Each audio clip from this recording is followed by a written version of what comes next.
சென்னை எழும்பூர் ரயில் நிலையத்தில் மேற்கொள்ளக்கூடிய மேம்பாட்டு பணி காரணமா 40க்கும் மேற்பட்ட எலக்ட்ரிக் ட்ரெயின் ரத்து செய்யப்படுவதா தெற்கு ரயில்வே அறிவிச்சிருக்காங்க. அதை பத்தி இந்த வீடியோல பார்க்கலாம்.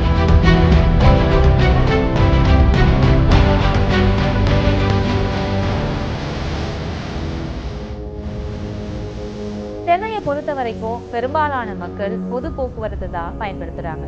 அதுலயும் எலக்ட்ரிக் ட்ரெயினை பெரும்பாலான மக்கள் பயணம் மேற்கொள்றாங்க. அதுலயும் முக்கியமா ஆபீஸ், காலேஜ் போற பல பேர் எலக்ட்ரிக் ட்ரெயின்லயோ மெட்ரோ ட்ரெயின்லயோ பயன்படுத்துறாங்க. கிட்டத்தட்ட 2.80 லட்சம் பேர் தினமும் எலக்ட்ரிக் ட்ரெயின்ல பயணம் மேற்கொள்றாங்க. சென்னை டிராபிக் பத்தி உங்களுக்கே தெரியும். இந்த சென்னையில ட்ரெயின்ல டிராவல் பண்றதுதான் பெரும்பாலான மக்கள் ரொம்பவே கம்ஃபர்டபுளா ஃபீல் பண்றாங்க. ஆனா தெற்கு ரயில்வே இப்போ பீச், தாம்பரம், செங்கல்பட்டு வழித்தடத்துல இயக்கக்கூடிய 44 ரயில்களை ரத்து செய்யப்படுவதா அறிவிச்சிருக்காங்க. எக்மோர்ல நடைபெறக்கூடிய பராமரிப்பு பணி காரணமா வரும் பிப்ரவரி 20ஆம் தேதி முதல் ஏப்ரல் 5ஆம் தேதி வரை 45 நாட்கள் மொத்தமா 44 ரயில்கள் ரத்து செய்யப்படுவதா அறிவிச்சிருக்காங்க.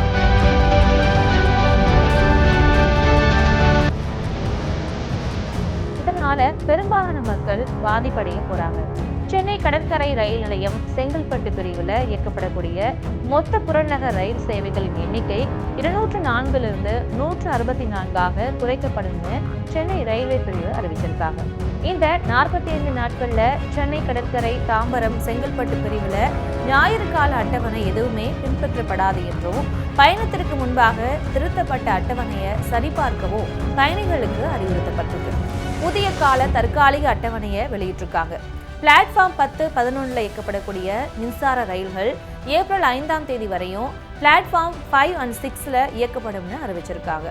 அதே போல சென்னை பீச்சிலிருந்து தாம்பரம், செங்கல்பட்டுக்கு இயக்கப்படக்கூடிய super fast express train platform 6 இயக்கப்படும். அதுவே தாம்பரம், செங்கல்பட்டிலிருந்து பீச் வரை இயக்கப்படக்கூடிய ட்ரெயின் பிளாட்ஃபார்ம் 5 இயக்கப்படும் அறிவிச்சிருக்காங்க. அதன்படி சென்னை பீச்சிலிருந்து 84 ரயில்களும், தாம்பரம், செங்கல்பட்டிலிருந்து 80 ரயில்களும் இயக்கப்படும்.